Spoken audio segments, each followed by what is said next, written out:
Hey everyone, before we get started today, I wanted to make you aware of a free resource that we have called 30-Second Micro Moments of Intention with Your Kids.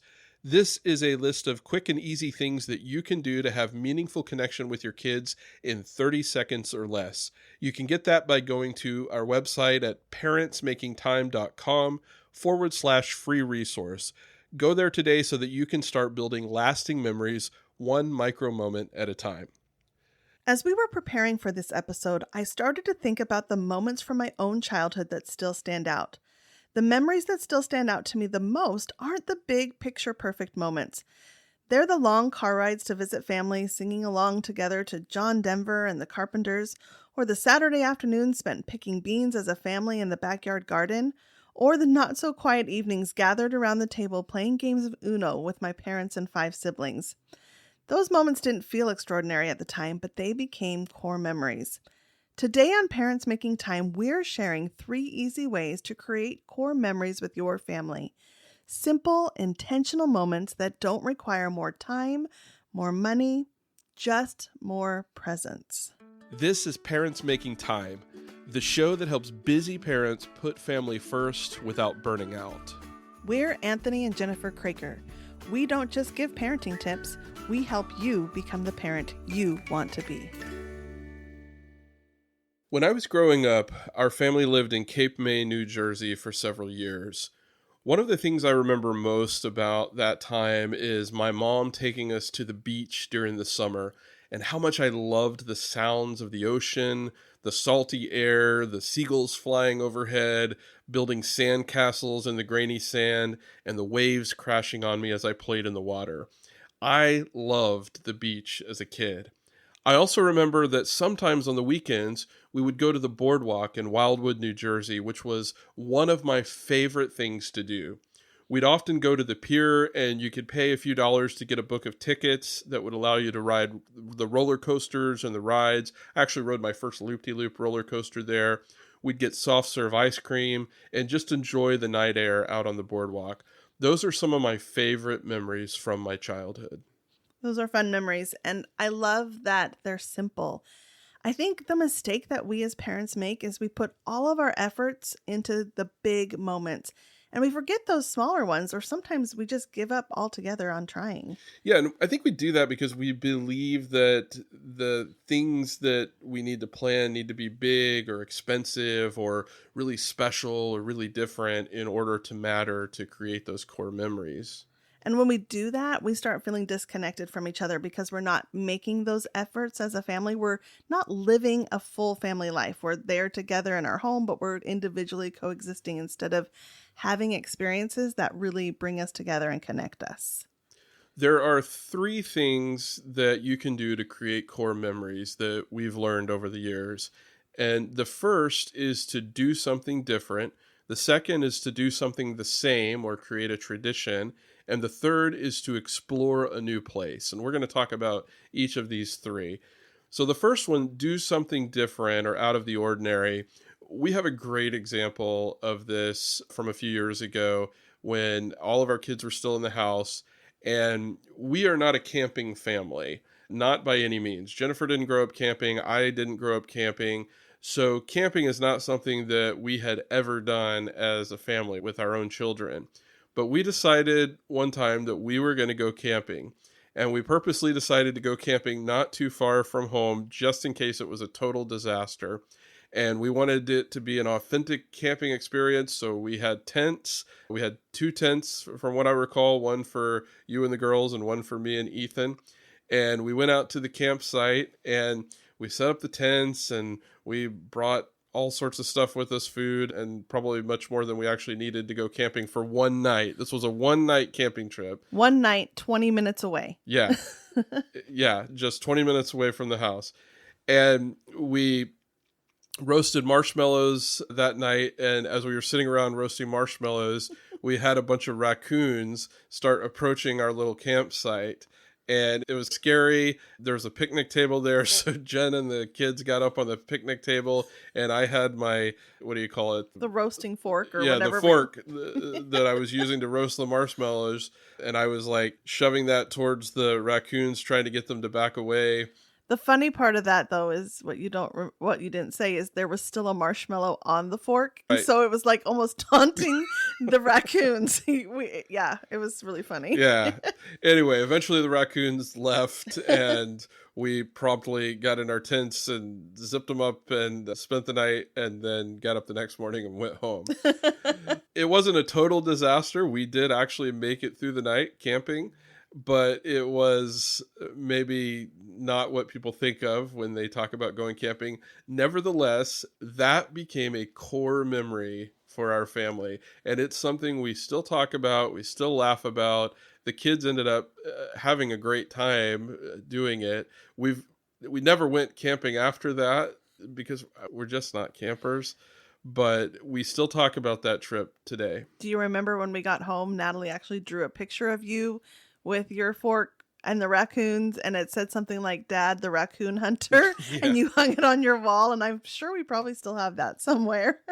Yeah, so doing something different or out of the ordinary, that can be a great way to create a core memory. Number two, as I mentioned, is doing something the same or making a tradition. One of the ways that we did this was years ago when I was traveling a lot for work.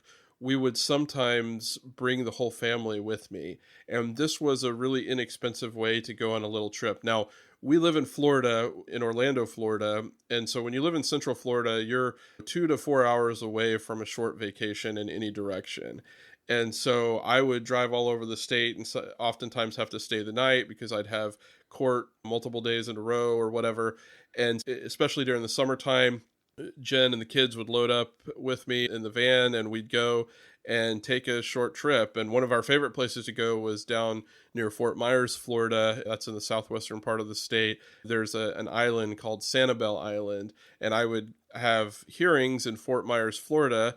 And then we would go out and explore Sanibel Island.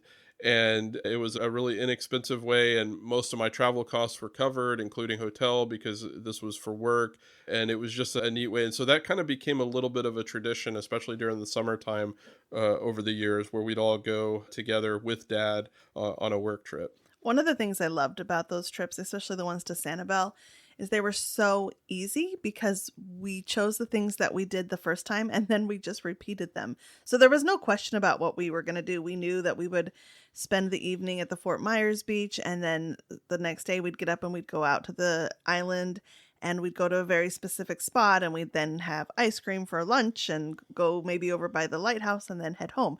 It was very predictable, so there wasn't a lot of effort that went into it really, but there's so many good memories there. We talk about those trips a lot, and I think those are one of our kids' favorite moments, favorite memories from their childhood. Definitely.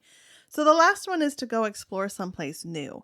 So when our kids were in elementary school and spring break would come along, I used to think in my mind, like, we need to have an adventure every day. And these adventures would be small and simple, but we would go try new things that we hadn't done yet in our area. So I can remember we would do strawberry picking. There was this one place called the Showcase of Citrus, which obviously oranges grow here. And it was this amazing farm right behind Disney World, where they grew citrus and you could go and pick them. And we spent an afternoon there. There's also a park nearby us called the Wetlands, where you can actually walk amongst the gators. It sounds a little dangerous. It probably is, but we would go for walks and explore that. And going on those adventures for me are those core memories for when my kids were small. And I think that they would remember those things too. They would tell you, oh, Mom used to take us to these different places and we'd go and explore and just trying something new. Sometimes it went really well, sometimes it didn't, but we were having fun together. Yeah. Sometimes too, and this is where the core memories that we created are a little bit bigger in terms of expense and planning and that kind of thing. But sometimes if we had a family reunion that we would go to, we would tack on a couple of additional days to go do something else as a family on that trip. So one of those ones that I particularly remember was when we actually flew into Nevada, and then we ended up in Utah and then California. We went to a lot of places on that trip, but we were really exploring new things. And something you'll notice about all of these stories that we've just shared, that they all have in common that we were outdoor. There's a reason for that. There's actually science that connects being outdoors and increasing our ability to concentrate, be more imaginative, and including increasing our working memory. There are multiple studies on that subject. The brain actually remembers experiences better when multiple senses are involved. So outdoors naturally engage those senses, right? You've got sight, sound, touch, and smell all at the same time. And the science shows that memories made while engaging multiple sensory pathways are more durable and easier to recall. So when you do these three things, you do something different, you do something the same or create a tradition, and you explore a new place, they can be done in lots of different ways. But if you make those things happen in nature, they're even more likely to become core memories for your family. Researchers have found that even a single profound experience in nature can leave a long lasting imprint on a person's sense of self and the way that they relate to the world. It's the kind of memory that stays with you for years and years. Time in nature also, as an added benefit, boosts your mood, reduces stress, and helps our brains shift out of that everyday autopilot mode that we're often in. And all those things make experiences much more memorable. And that matches what the science tells us. Emotion rich, novel experiences are encoded more deeply in our brains than just the routine everyday moments. So when you slow down, you step outside, and you connect with the natural world, whether that's a hike, a camp out 20 minutes from your house, or just watching the sunset, you're not just getting fresh air. You're creating the kind of meaningful memories that your family will remember for a lifetime. That makes me think of just one other real quick memory that I want to share that has to do with outside. Again, tacked onto a family reunion, but we were all together with my family. We'd had a horrible night, actually. Long story, I won't go into it, but basically just everything that could have gone wrong, and everyone was a little grumpy. And it was you who had the thought, let's go outside and watch the sunset. And it actually turned it into this beautiful memory. I can remember us walking outside and everyone's mood lifted. And it's something I know my mom still talks about. Remember the time we went and watched the sunset? I really think that there's so much truth behind the science of outdoors creating those mood boosting but memory creators. It's a great thing. If you like today's episode, please leave a rating or a review on Apple or Spotify, and please share this episode with a friend. Bonus points if you do. Coming up next time on Parents Making Time, we're asking the question, should you monitor your kid's phone? It's a topic that many parents feel unsure about, and we'll talk through the fears, the gray areas, and how to make thoughtful, age-appropriate decisions about technology so that you can protect your kids while still building trust and connection. Until next time, make time to become the parent you want to be.